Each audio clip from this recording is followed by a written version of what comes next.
I'm chatting with such a beautiful soul today, Liz Walton. I met Liz probably about a year ago, and I've really enjoyed getting to know her over time, and I want to get to know her more today. There are so many strings to Liz's bow, and I guess what ties them together is her passion for healing and for life. So definitely a kindred spirit. And so we're going to dive deep into those two topics, passion for healing and for life. So welcome, Liz. How are you? I'm good, and thank you so much for having me today. It's so kind, and I'm really good. I'm really good. I feel like it's funny because I'm on this call with you today. It's the one day my daughter's ill, so I've got her next door with all her bits. So hopefully we won't have any disruption. So, but Liz, I'm good. yes. So when we logged on, Liz was setting her daughter up, and you said she's got food, she's got water, she's got tissues, she's got everything there. Vitamin drinks, homeopathics, you name it, it's all there in an array around her. Oh, cool. So we'll see how we go with this one. Liz, so you've got your daughter home from school. Tell me a little bit about what stage of life you're at.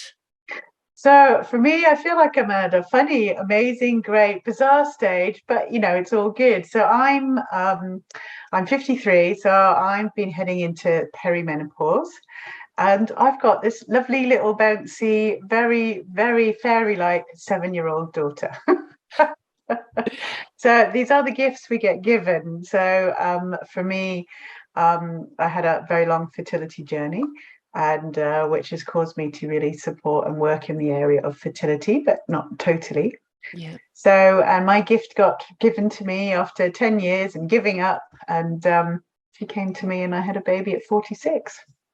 Oh my goodness. So you're experiencing perimenopause, which is interesting in its own right.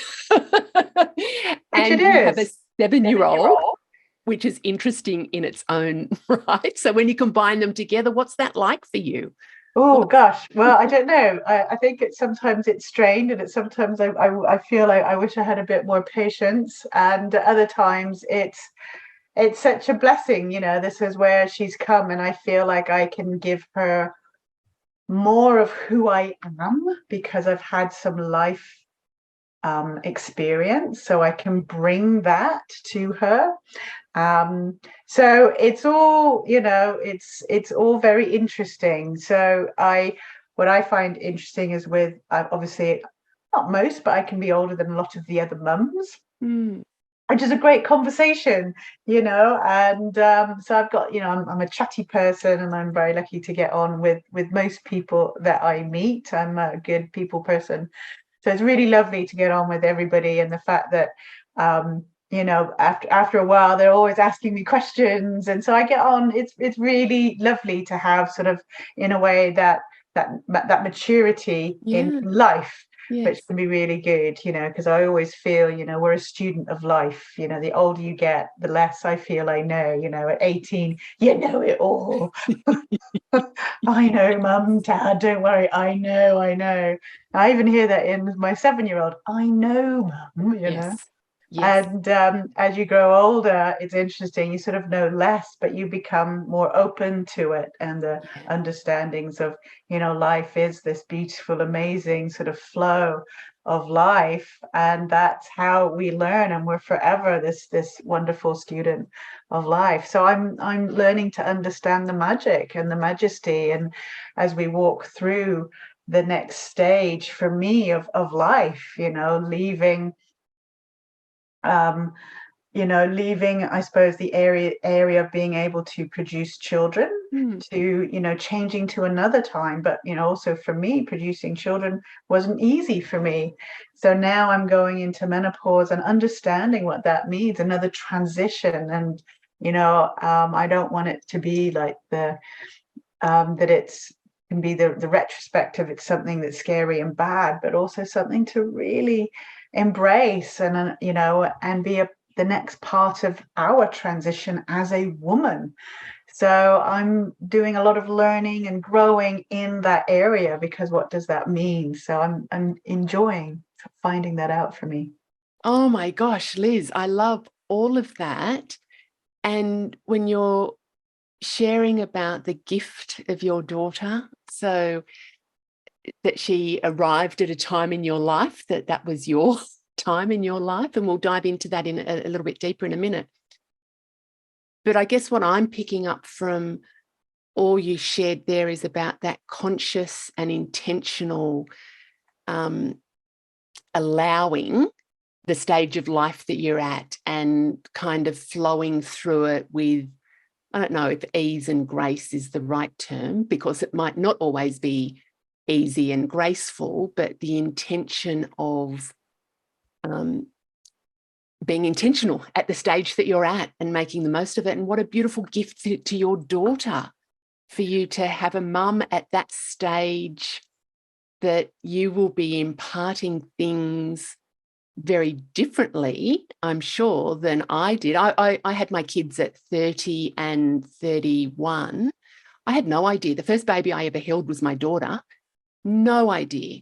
And I would be a very different parent having learned from all those bits I didn't know. Yeah. Yeah. And look, we never know what we don't know. No. So there's no point giving ourselves a hard time. We can only bless, that we did the best that we could at that time. Yeah, I mean, I hope I can give Willow, some good lessons and learning and love and all of those things. I really hope I can. And it's an interesting thing, parenthood, isn't it? It's such an interesting thing. I've gone to quite a lot of courses because it was fine as she's a little baby. And then I realized that she started learning no. And I was like, oh, how do you parent when your child says no? So then that's when I went to do quite a lot of courses, parent effectiveness training, the circle of security. And that opened up a whole new world of understanding how to communicate, which I found so interesting after spending, so in my 10 years of a fertility journey, I was desperate to find the key. And I added a whole load of other therapies and modalities. And one of them was NLP and hypnotherapy. So I sort of did the practitioners, masters, trainers training. And then when doing the children's talking, realizing, there was quite a connection there. And why didn't I think of that? But I suppose I'm thinking of it in a mother's point of view instead of a therapist point of view. So it was really interesting to I can bring some of this together. And, those listening skills. So it was so interesting to, I suppose, hear another way, which then I could also bring into my clients, because it was, I just found it so fascinating. So I'm enjoying doing classes to learn how to be a better parent, which, I know from my mother's time that wouldn't have been around, as now we've got so much to pull on, and on Instagram and on Facebook and all the little reels, you're watching them, you're like, oh, that's such a great idea. So it's just wonderful what is available now. And I'm enjoying life and being a parent at this age. Sometimes I wish I might look a bit younger, but again, I don't think that has anything to do with the age of the kids. Like mine are young adults, and but I wish I'd looked a bit we learned to love. We've got another part of my journey of fertility was learning to love this house, because I spent years being so angry at it because it didn't work, and then I realized I had to realize that my thoughts weren't fertile. Yes. So how could I expect my poor body to be fertile? So that was that big journey again of the language and things we talk to ourselves, and I'm expecting my body to be doing this and I'm attacking it. Yeah. So I need to turn that around. So that was another huge learning. So now, as I carry on into this next stage is, loving this body, even though there's some things that seem to be changing. I love you anyway. So thank you. That's really interesting too, because going through, the hormonal changes and our physiological changes, with the perimenopause and menopause. So we do have changes there, and having a young daughter and learning around, the effective parenting and that self-care.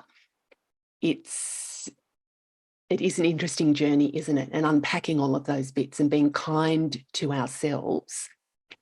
Interesting then, the thoughts that we think, what we say to ourselves really are very powerful. They're so powerful, aren't they, Liz, in the negative so powerful and the positive. And when you were saying there about, if you're beating yourself up about your body not working to be able to produce a baby, then you're actually planting some, tough, some big seeds there, aren't you, about I'm not good enough. And you're confusing your body. The unconscious mind is always like eavesdropping on what's happening. So if we're sort of saying, why can't I get pregnant? I hate my body. I've had my period, which were things that I did. It took me a while to realize, gosh, my body must be seriously confused. It's some trauma.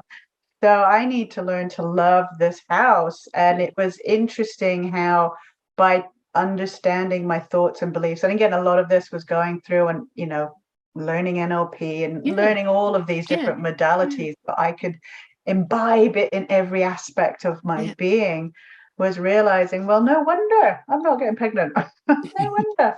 So it's so good to be able to bring this to my clients that are on a fertility journey, but I have clients on other journeys in life and in health, and it's like, where can we be healthy in our thoughts? Where can we find that? Because that's what we need to bring to this wonderful vessel that is doing its best for us. Yes. And it's also our life lessons that we're presented with different. We come into this life with, I believe, a curriculum. And each of our curriculums are very different. And how do we navigate that and learn our lessons? And when you were talking about learning NLP and the different modalities, for business, but also helping with your healing, that was very much what I experienced when I was doing my healing, was a lot of the psychology and the NLP and all the different modalities. I was getting exposed to through my work and my business. I was able to apply. They really were for me. Even this last round of spiritual psychology, there was a lot of things that I can bring into my business, but the healing was about me. So it's very, very powerful. Tell me the journey, the fertility journey. Are you cool if we go there? Absolutely. I share my story. Actually, I just wanted to share this. So Liz, part of her bio is, hi, I'm Liz, and I thought I could do anything until I couldn't.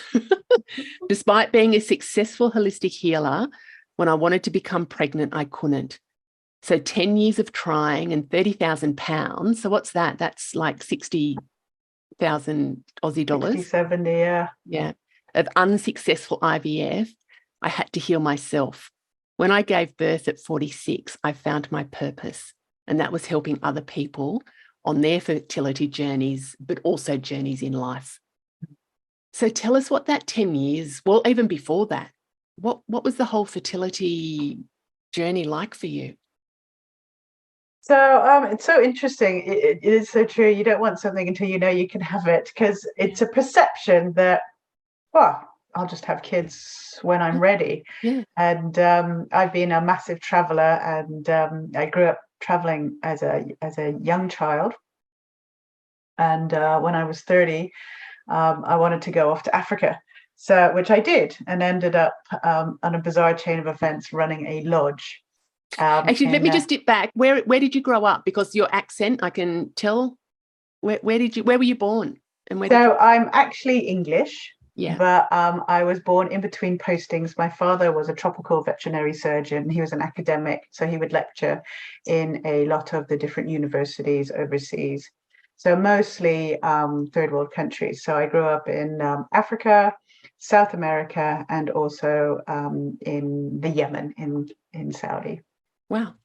Which was amazing. My mother says the most difficult place, but most amazing. But yes, I could imagine that. Maybe that's a conversation for another day. So you ended up in South Africa, managing a So, lodge. so my father semi-retired when I was 15, and then 15 to 30 I was in the UK. And that's when I was like, right, it's time for me to go traveling again. So I went off to a place called Malawi, which is Central Africa. So a friend of a friend knew a guy who ran a lodge. It was coming up to the, the Millennium Party. And because I was a massage therapist, he's like, oh, go, he'll give you cheap stay and you can help massage. So I was like, yay, job Perfect. done. So off I went.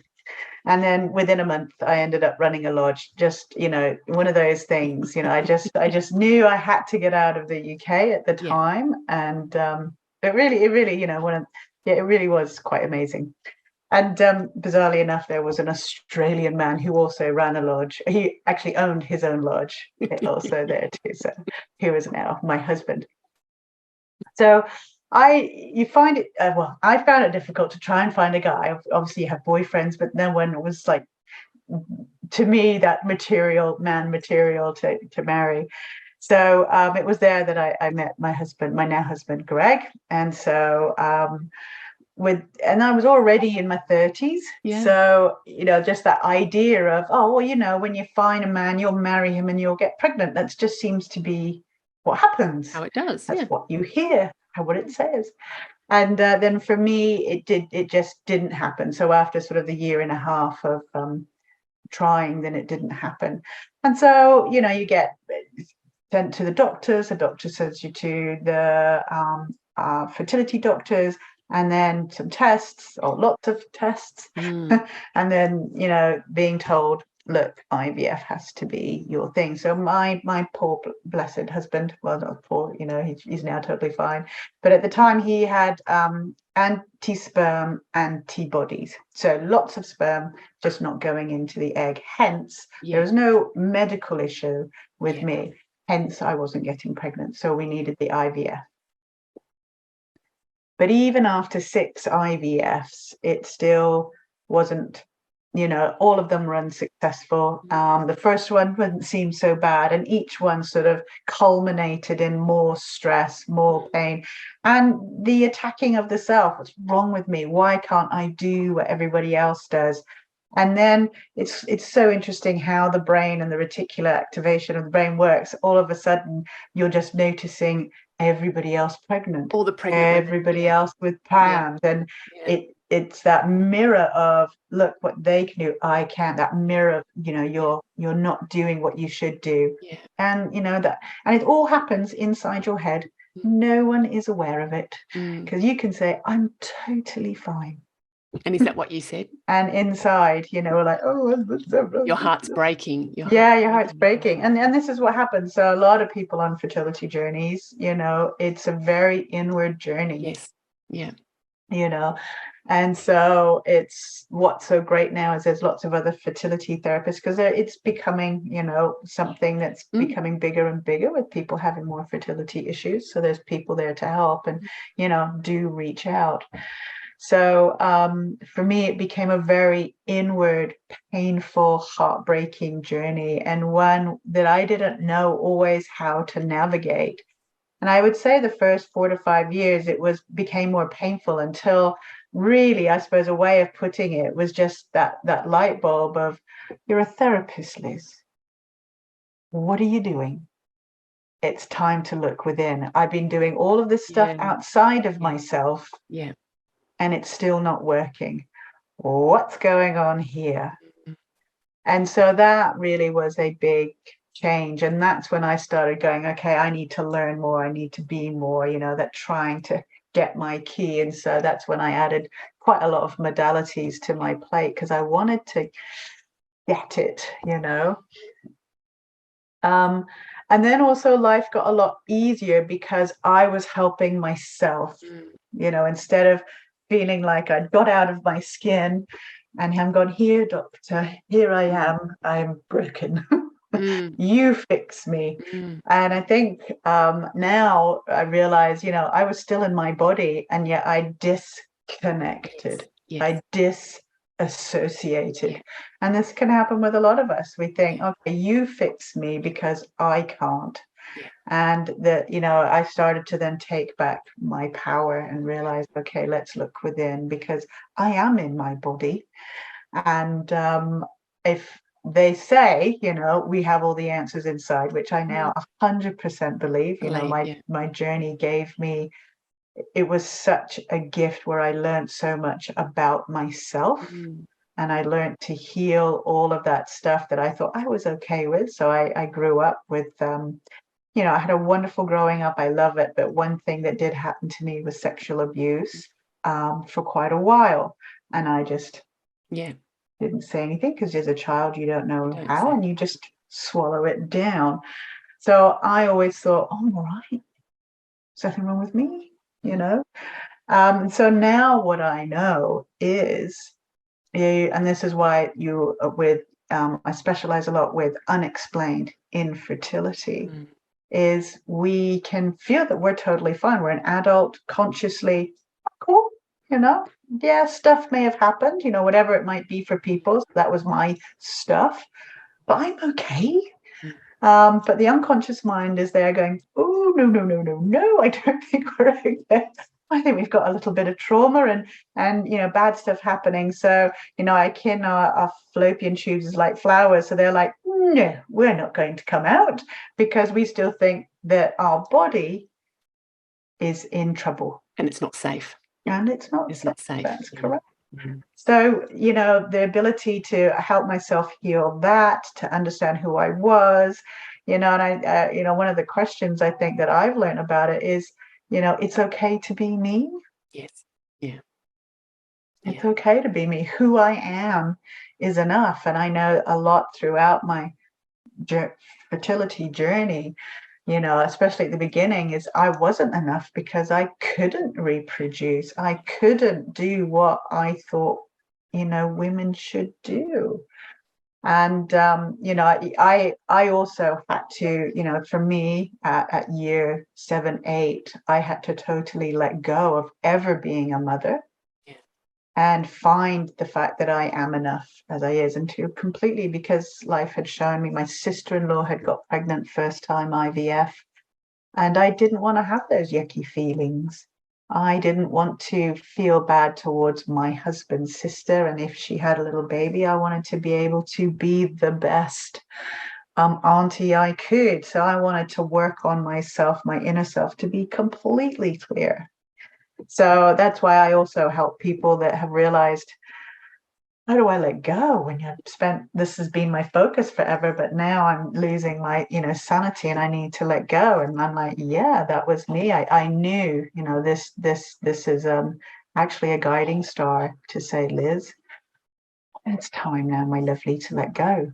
So it's been one of the most amazing gifts, really, my fertility journey, to heal, to find me, and then to let go, and then the baby came. So another one is, I want to write a book. I've got things happening, and I know one of my titles will be, or one of the sayings is, when the student is ready, the teacher will arrive. Yeah, absolutely. Yeah. And were you still on IVF? Or did Willow kind of just pop? No, she came naturally. And she popped in and surprised you? Oh my gosh. She did. And so this is again why I say, we talk about, egg quality and all of this. And yet, my little one came in of her own accord. Yeah. It's interesting. I've got a girlfriend who, her first marriage, they were trying to have kids, and she was diagnosed as early menopausal, never able to have kids. And then that relationship ended, not because of that. And then when she was with her new husband, 3 kids later, that, sometimes things are, we don't know the reason behind them. But what I really liked hearing what you were sharing there, Liz, was about really feeling okay to be who you are. And I find a lot of women that I work with and my clients, they get that concept, but it's like, well, who am I? Who am I, and how do I discover who I am? And that is part of the journey as well. And we might dip into that. But when we do discover who we are, and it's not like we discover, tick, done, that's who we are, because it's an evolving, we evolve. And, you know, who I am today, I'm very different to who I was even a couple of months ago and even last week. And that's okay as well. But it's about being okay to be who we are. And when we're comfortable in our skin, and it's it can be a bit of a process to get to that place, but it's about going, you know what, this is me and it's okay to be me. What are your tips about women to find who they are? What would you suggest around that? So there's a couple of things. I just want to go back to your friend that got pregnant. And I think a lot of that is when we find our true happiness. Yes. Yeah. Yes. It's like when we are in alignment, flow can come to us. So perhaps in the relationship she had, there might not have been true happiness in every aspect. Yes. And then finding love in the next, it just opened the whole body, willing, ready to receive, and flow came. And so this is what I find is so interesting. Yeah. And our evolvement of life, they say before enlightenment we chop wood and we get water, after enlightenment we chop wood and we get water. Nothing stops because it will continue. Everything continues. So your question was actually, I'm going to dip in. We'll go back to my question in a minute, but there's another couple that I know of that have been trying IVF and unsuccessful, unexplained, like you said, inexplicable, unexplained, infertility. That couple has since parted ways. Yeah. And I think that was kind of a bit of a I don't know if blessing's the right word, but it wasn't happening because the couple wasn't staying together. Anyway, that's... Yeah, who knows? And look, it's about just finding peace and happiness, and whether that's within together or without together, everyone deserves to be happy. Absolutely. And we might be pushing it and going, no, it's got to work here. But when we release, then we can find what it is so that both people can be happy. And maybe their happiness is apart and with someone else, because then they can be the best of friends, because there was something that brought them together. Yeah. There was something that popped into my head. That always happens when I'm recording. There's something pops in and then it pops right back out again. Anyway, the question for you was about tips on how to find who you are. Like women when they go like, who am I? How do I find tips on how to find who you are. I suppose I think the question is to always ask the self is, am I happy where I am? Yeah. I think. Yeah. If that question comes up as yes, great, continue that. But if that inner question is, well, no, not really, then I really, because we do have the answers inside. Yes. And then work on that. But it is about that time to stop. Yes. And breathe. Yes. And ask the self, where is it not working for me? Where am I not happy? And, we can do that every year, once a month, every 6 months, whatever it is. But, it's that. And this is why I love going on. I think it's wonderful for women to go on women's retreats. Yes. Because it allows that time for us to breathe. Yes. And to have that time in that breath to sort of stop and find out, well, where am I? Yeah. Because we can, life gets busy and we just get on that wheel and we get busy and we forget to know who and where we are. So I think it is about that pause. And it was interesting. I went up and listened in Sydney to Eckhart Tolle, and he talks about being able to breathe and get into that pause and be able to drop into that. And for me, that was always when I'm going, am I happy? Is this where I am?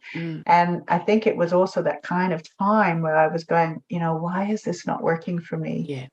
Yeah. What do I need to do? And that realization, maybe it was that inner part going, it's time to look within. Yeah.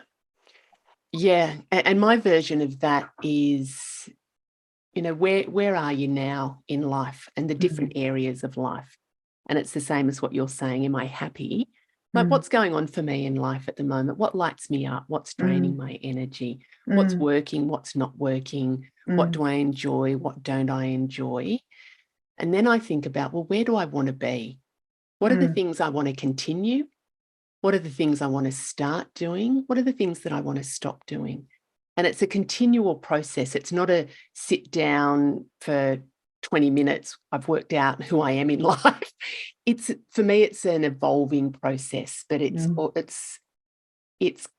connecting with the things and taking, like you said, taking time, taking breath, just stopping and reflecting where you're at and, are you happy? And if you are, keep doing that. Absolutely. And what do you want? And if you keep doing that thing, is that going to get you to where you want? It might be. That might be what you want to do, because it's being, I kind of work on this. It's healing from the past. It's living in the present.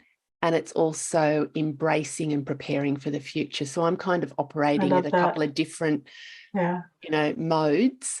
And, I can't say I'm completely healed from the past, but I've done a lot of work, and it's allowing me to live in the present more. But also I have my eye on the future, but I'm not completely focused on the future, because if I'm completely focused on the future, I miss out on what's going on now. Yeah. So it's an evolving, and we all do it differently. Like, what I've learned is that we're talking through the same, slightly different sort of terminology around things.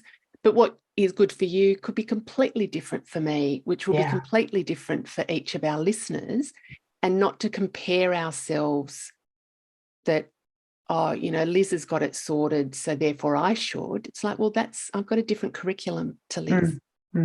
And the other thing I wanted to just tap back into, when you said that you really came back to who you were and healed you and reclaimed your power, I also operate at this multi-dimensional level, that when there's a thing happening that triggers me in a certain way, so if I get angry or upset or judgy or something, it's like, oh, that's interesting. Why is that? What's that bringing up in me? And because it's really indicating something in me that still needs some healing. So you kind of do the same thing. That's what I heard you saying, that you came back. It wasn't about the doctors and the handing your power over to others to sort it. It was coming back to you and, how can I navigate this? Yeah, absolutely. And, perception is projection, we always, it's once I learned that one, it blew my mind, So knowing now anybody that may, that may annoy me or whatever, I'm like, oh my goodness, you actually are my biggest teacher. Yes. So what does that bring up in me? And where am I in that? That's where I need to go. And sometimes it's like, oh, I didn't realize that about myself, but it's always about the self. Yeah. So I love that everybody, is such a teacher. Yeah. Where I can learn. Yeah. Yeah. That's absolutely. And sometimes it's hard to do that on your own too. I find, and I know you've like to learn and you go to different healers as well. I do the same. Like, I've got a really good toolkit of stuff to be able to help me, but I can't do it all myself. I need to go and get somebody to go, like, to help me to work out what's going on as well. So please don't anybody sort of think this is always an easy fix, but sometimes it can be a pretty easy fix. Sometimes. Yeah, I think so much is the willingness and being open to help the self. I mean, I love going to see my friend for, body talk, and then I'll go somewhere else for my acupuncture, and then I'll go somewhere else for my osteo, and then, depending, because, I'm an ever evolving process, and I suppose because of age as well, I may need a bit more support in the body. But, if we can look after ourselves now, then our health will look after ourselves later. And I think it's so interesting, growing up the gym was like, oh, go to the gym. Now I love the gym more Yeah, than you are a anything gym. else, Yeah. because my motivation is my daughter, Yes. where I can be able to run around with her and do stuff with her. So it's great. I love going to the gym now and doing stuff. And I sort of giggle at, but she's my motivation. And because I always used to find it difficult to show up and rock up. Yeah. But again, there was the motivation, as now there really, really That is. really is interesting, isn't it?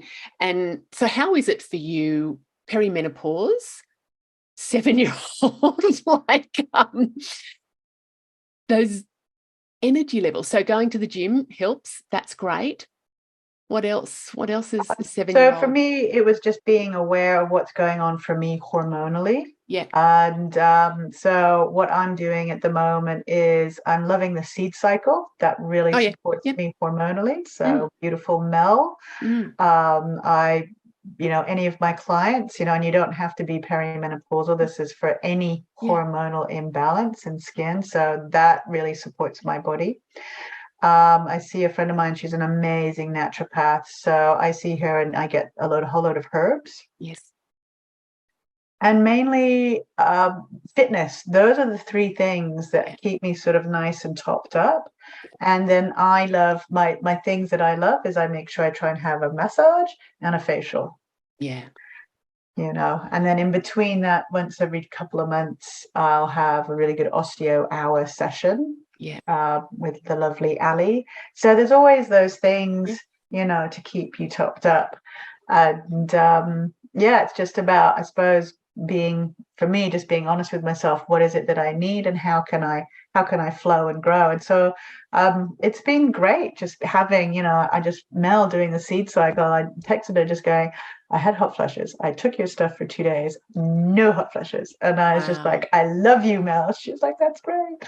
Oh, that's cool. That's really good. We'll put the details in the show notes. So that's the seed Yeah. cycle. She's based in Canberra, isn't she? She's Yes. she so is. She's amazing. What Yeah. an amazing Yeah. woman doing Yeah. amazing things in this world. Yes. Um, so it's about looking after the vessel that Herself. you have, and also the mind, Yeah. looking there, the outlook on life as well. How do you help other women through fertility? So you're helping them with those issues as well, aren't you? Yeah, well, because in a lot of ways, people have come to see me usually when they're feeling really sad, in a dark place, feeling desperate, hopeless. And so they not always, but tend to be on some kind of IVF journey. So that means the medical part is being taken care Yeah. of. So let's have a look at, the house, the mind, the body, so we could support that. So, we look at what might be going on for them. Where are they? What's going on for them? What might be in the way, and what they actually want from me, so that we can find out what they want from me. And then we start looking at the emotions and Mm. creating serotonin and how the mind works and how that might be affecting the body and then the reproductive organs. And again, it's looking inside Yes. and Yeah. helping people reconnect to their Yes. body, Yes. making a new relationship. I love you, body. I'm so sorry I've been tough on you. Mm. New relationship with their body. And another big thing, which also was for me and for a lot of my clients, is understanding who we are as the feminine and the Yeah. masculine. Yeah. Because a Interesting. lot of us, and a lot of my clients are quite, high up in some corporate, or more here in Canberra, which is more government orientated, very masculine, and more now as well. Some of them are the main breadwinners. Yes. So they're all in their masculine. And I'm like, I know you're a woman, but let's, the feminine, she houses the body. She Mm. loves it. And she needs you to come home to who she is. And I know some of them, when I'm saying that, they're just like, oh my gosh, yeah, Yeah. I forgot to be that woman Oh my that gosh, I've is just got the whole right here, goosebumps there. Yeah, and the I whole say, she's goosebumps just there. calling you home because she is the one that will birth. Yes. And so, yeah, and I love to bring fun and humor and giggles, and I keep going, go find her, go and enjoy and find her. So I usually say, buy some wonderful underwear so you feel sensuous. Mm. you know, and start finding out who she is and bring her home, you know, and, you know, finding out when they were feminine in their life and just, you know, bring her back, because it's all just about remembering, Yes. rewiring, Yeah. reconnecting, Yeah. you know, it's just, we got a bit just And disconnected. and it's that reconnecting and the recalibrating as well, I think. And what you're talking about there, Liz, and I know you don't just work with women with fertility issues, but a lot of it is around that. Yeah. But the process that you've explained is very similar. I don't do the undie thing, but I might, is with women reconnecting with who they are so they can achieve the thing that they want to achieve. That often we do operate in that masculine doing energy to make stuff happen, which is great. But there's and we need that. We do need that, but there's also that element where we need to be in the divine feminine, which is our intuition. It's about that being versus doing. And the creativity stuff. Absolutely, absolutely. And that's part of that birthing process as well. Totally. So you're helping women to birth some little human babies. And in some ways birth themselves. Birth themselves, yes. To birth their baby. Yeah, love it. Yeah, birth their baby. And but we have to sort of let go of or recognize what's getting in the way so we can let go of it. And that's the bit that I find can be tricky for people to do on their own, because often it's at that subconscious level. And and look, I needed help. Yeah. Absolutely, I needed help. And it's you know, and this goes back to we don't know what we don't know. No, you know, right. if our scripts that we grew up with have never given us the knowledge, then we don't know. So it's looking outside of ourselves to find that. And you know, and in some cases it's not always letting go, it's just coming to awareness. And maybe it is about loving it and realizing it wasn't that bad, you know, and it's about finding peace. You know, I know the thing when my mind went blank before is exactly that. It was about being able to surrender and let go of attachment to a specific outcome. Because when we're trying to, and it's that can be a bit tricky too, because when we're wanting to birth something, achieve something, we do put in an attachment to what that thing we want it to be. What I've learned, and the process of surrendering, the doing process, it's absolutely a being and allowing process. It's where I've got peace from.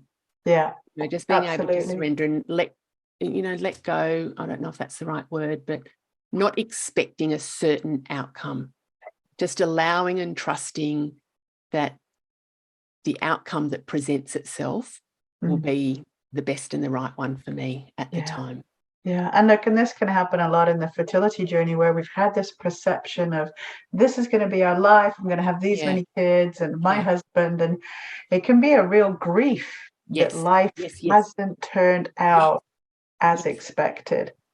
And I do that. We had a chat recently on my podcast where we just talked about this grief, you know, where I thought I was going here and it seems to have just gone kaboom. And that can be huge. And of course, that can be in a life of health as well. You know, all of our lives can change and it's not quite what we expected. And about having that peace. And again, you know, surrendering to that and knowing that it's okay. Because whatever it is for you is okay. For each person, and not to compare themselves, or I should be over it by now, or I should be doing this because my girlfriend's doing that. It's like, no, this is your journey, your curriculum. Oh gosh, Liz, there is so much there. There is. So yes, it's just finding love and peace for the self can be such a big way of finding the self. Actually, maybe just ending there, that when I have challenges, I'm a bit of a problem solver and able to sort of fix a lot of things in my life and helping others to navigate their lives. But when some things are just really challenging and I don't know the answers or I don't want to go there, I just send love. I just send love. There's no, it needs to come out a certain way or it needs to do anything. It's just sending love to the people. It's sending love to the situation. It's sending love to myself. And that helps to bring peace. It sure does. It sure does. So it sure does. What is that? All we need is love. All we need is love and good undies. And love. So did you want to just share we were talking about the Serenity poem we might end with that. Oh, right. Yes, I know. Challenges. Am I putting you on the spot or not? No, not at all. I love it. So I think one of your questions was when I was reading them for the being on the podcast was about something that supported you. Yeah. And for me, it was a Serenity poem. So it's something that supported. My father loved the Serenity poem. And it's one that we read out on his funeral. And it is actually quite a long poem, but we only know the first few lines. But it's one I have on a card, and I have it always in my office, my therapy room, as well as here. And it's, God grant me the serenity to accept the things I cannot change, the courage to change the things I can, and the wisdom to know the difference. And that's a good one at times when you're like, I don't know what to do, and just being able to be in silence with that. It's beautiful. Oh, that's beautiful. And we'll pop that in the show notes. So Liz, where can people find you? So people can find me. I am on I've got a Facebook page which is called Liz Walton Creation Coach. And on Instagram, which is Liz Walton, and then _ Fertility Coach. I've got I do have a little podcast as well there where we're talking about all things health and fertility, and that's called Fertility, Health, and Coming Home to Self. It's still a little baby, but I'm getting there, which is really exciting. And by all means, email me or call me, or, I'm always up for a chat and, being able to support people in any way that I can, really. So my email is nice and easy, liz@lizwalton.org. So please come and find me and find out how I can help you if I can. Without a doubt. And that's beautiful. So thank you, Liz, very much for sharing your story and tips, and just if people are interested, we'll have the show notes there that's got all Liz's details. And for anybody that hasn't already signed up to the Happiness Hive newsletter, where send out weekly tips as well about just living a fabulous, awesome life, pop over to the Happiness Hive website, Happiness-Hive, and you can sign up there. So thanks, Liz. Wonderful. Love you. Bye. Thank you too. With love and gratitude. Thank you.